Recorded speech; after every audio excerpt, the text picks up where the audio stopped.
Welcome along to talkSPORT Rugby. I'm Alfie Reynolds, talkSPORT reporter, ready and raring to look back on the penultimate weekend in the Six Nations and look ahead to Super Saturday as well. Joining me once again is Tim from Egg Chasers Rugby. Tim, how you doing?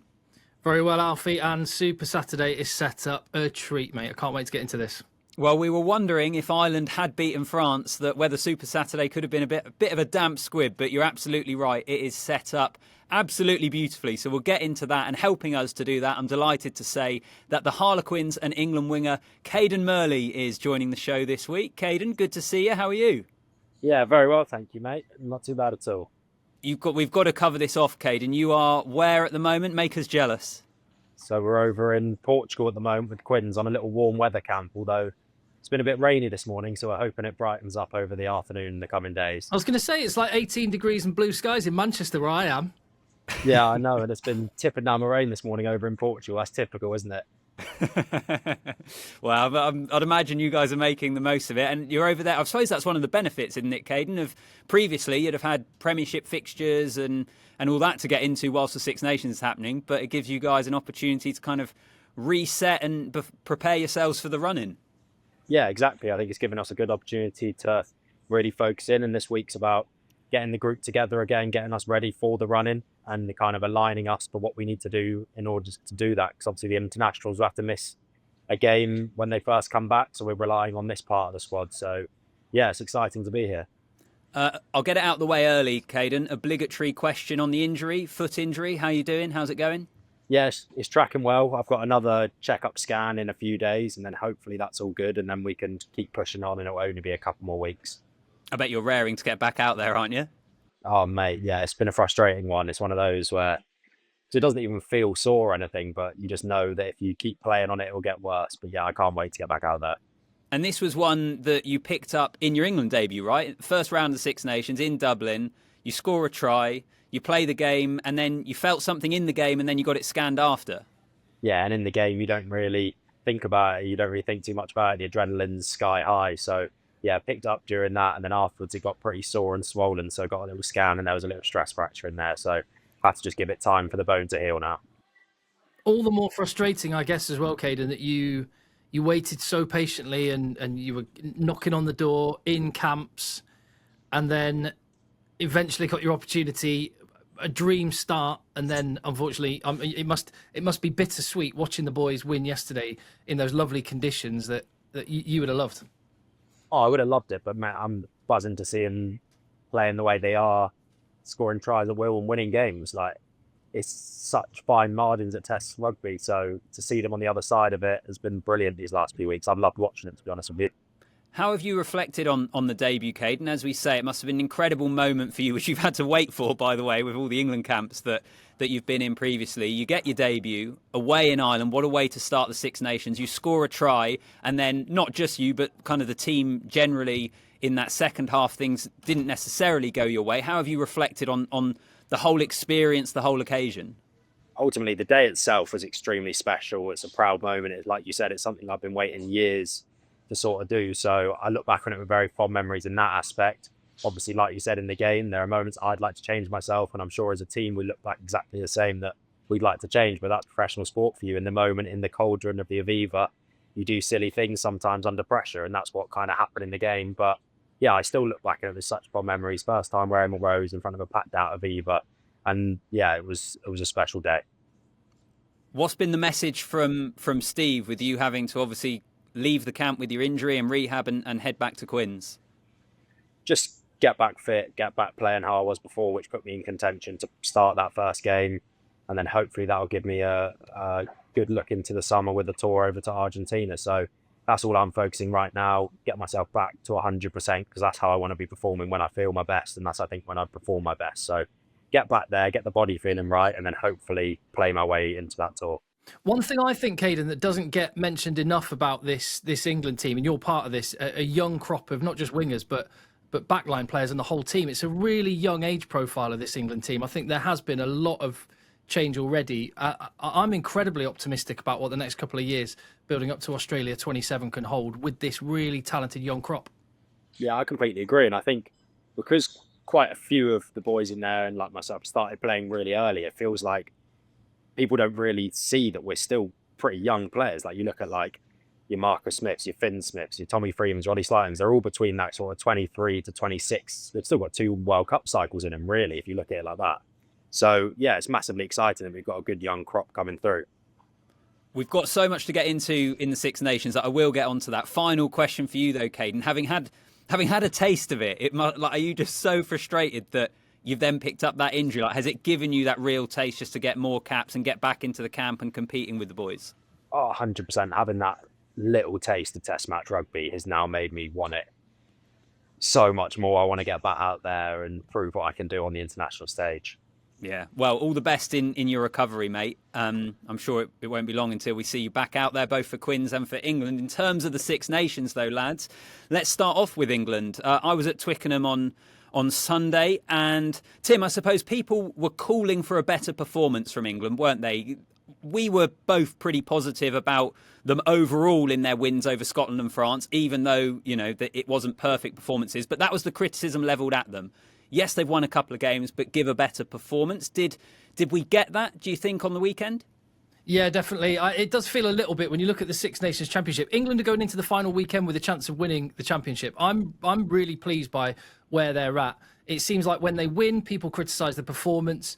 And when they lose, they criticise the result. We got both in this against Italy. And I actually, for once, was really happy to be a little bit bored in the final quarter of an England match with the result not in doubt.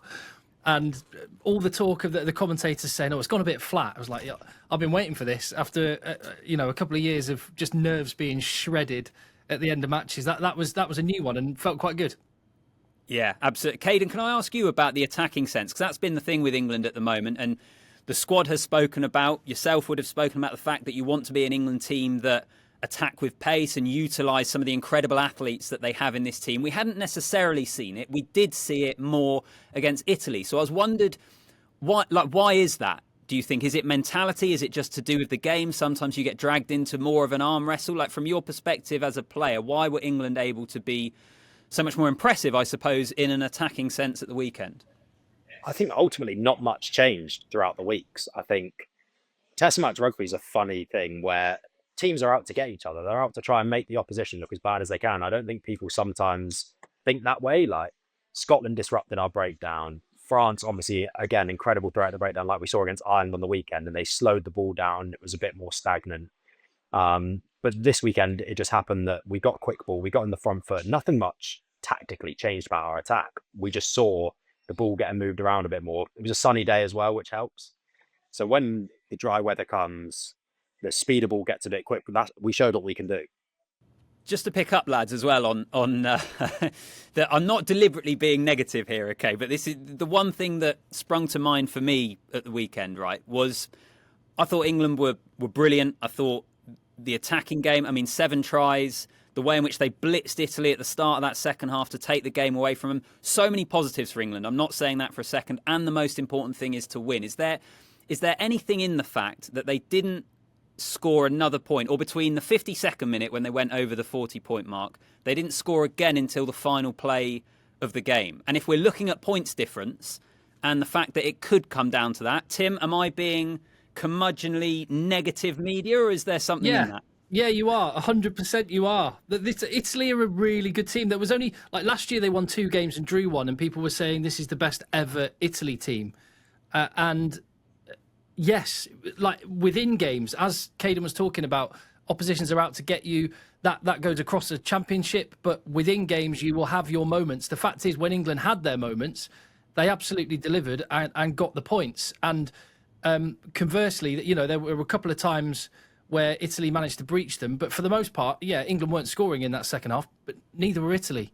And if you're tidy conceding, but then actually delivering when you get the ball, I was really impressed with England, and I think Caden's absolutely on the money. It was like orders of magnitude difference, and I think that was down to the conditions, dry pitch, dry ball, and they just tweaked it just a little bit, but the execution was there. And unlike against Scotland, where they had JB Ritchie wrecking the breakdown, and on an attacking sense where the odd ball was going down, where they were trying things and it wasn't, this time it was sticking and it was working. And I'm overall really, really encouraged. And we're going into a final weekend with a chance of finishing second and maybe winning the championship. I'd have 100% taken that at the start.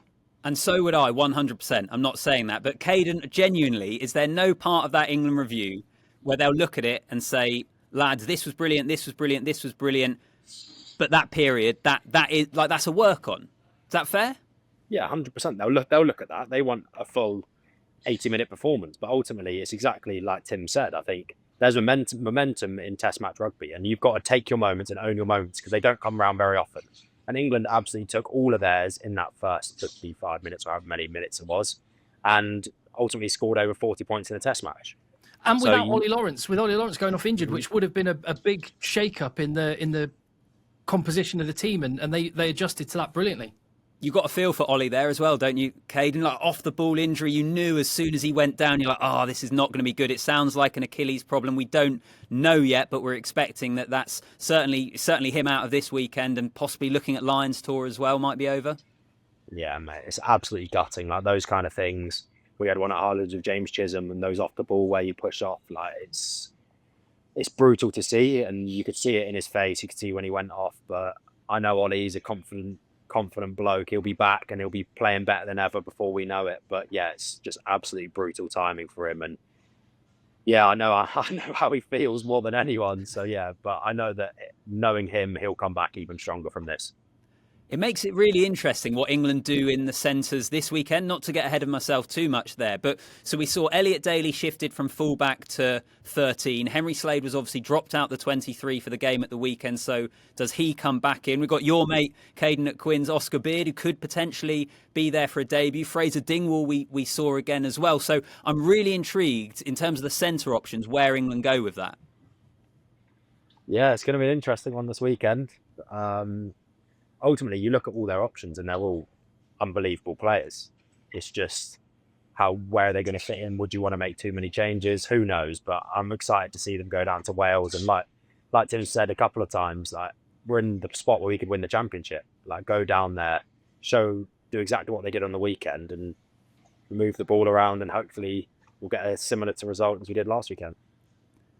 One final one as well on England, Caden. I wanted to ask you about your good mate Marcus Smith, who he's had a really interesting Six Nations. And I think the Italy game was a really good example in that he had to come on early, by the way, which isn't easy after 8 minutes. And the try he scored where he hitch kicked round Capuozzo, like I don't think anyone else in the England team arguably is scoring that. He also saved a try at one point. And then I also think we saw some moments which just remind you that he's ultimately not playing in his favoured position at the moment. Like it's been an interesting Six Nations for him. Yeah, it has, but he takes everything in his stride. And if I know Marcus, like he is such a threat wherever you put him. Like he shows that. Like you said, I think there's only a handful of players in world rugby that round Capuozzo. Like, and it's just where does he fit in? But ultimately, he's that good. You need him in and around the team somewhere. Like I played with him for years, so I'm probably a bit biased, but some of the things I've done, he's the most skillful player I've ever played with. So yeah, it has been an interesting tournament for him, but if I know him, he'll still be chomping at the bit and massively excited this weekend, wherever he plays. And rugby's a 23-man game, and the world champions South Africa have shown us that more than anyone. And even if a player is on the bench, I think quite often finishing with your best players on the pitch is actually what a lot of teams are starting to do more and more. And whenever and however, he's absolutely vital to England going forward. And just no one is underestimating the talent that the guy's got. And we are in a very, very lucky position in England to have serious tens. Yeah, the fact that George Ford we haven't even seen as a 10 Stranded option. on 98 caps. I know. A hero as well. Extraordinary.